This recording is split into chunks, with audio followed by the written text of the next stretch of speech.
ஒரு இவ்வளோ நாளா வந்து இன்விசிபிளா அரூபமா வைக்கப்பட்டிருந்த மக்கள் கிட்ட இருந்து அவங்களோட நரேட்டிவ்ஸும் அவங்களோட ஸ்டோரிஸும் அவங்களோட எக்ஸ்பிரஷன்ஸும் வெளியில வரும்போது அது உங்களுக்கு வந்து புதுசா இருக்கு. அது வந்து புதுசா இருக்கு. அது ரீச் ஆகுது. அது நிறைய பேர் பார்டர்ஸ்லாம் கடந்து போகுதுன்னும் போது இவங்களுக்கு அதை என்ன சொல்றது, அப்படி ஒரு படைப்பை கொடுக்கவும் முடியல. அதனால என்ன பண்றாங்க, அதை யோசிக்கவே அவங்க மைண்ட்ல வரவே மாட்டேங்குது.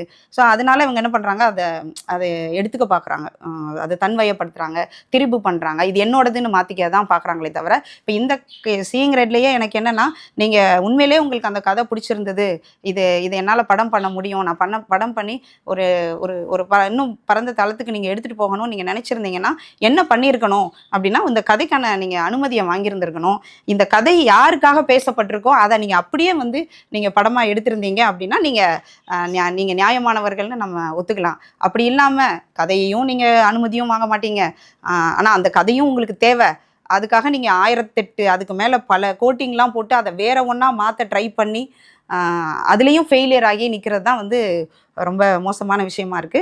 இது வந்து காலங்காலமாக நடக்கிற விஷயம்தான் இந்த திரிபுவாதம், தன்வயப்படுத்தி கொள்ளுதல் என்பது. இது வந்து இந்த நாட்டோட விளிம்பு நிலை மக்கள், ஒடுக்கப்பட்ட சமூக மக்கள் வந்து எதுக்குள்ளெல்லாம் எந்த துறையிலெல்லாம் கால் எடுத்து வச்சு அதில் ஒரு முத்திரையை பதிக்கிறாங்களோ அது எல்லாத்தையும் இவங்க எடுத்துக்க பார்க்குறாங்க அப்படிங்கிறது தான் உண்மை.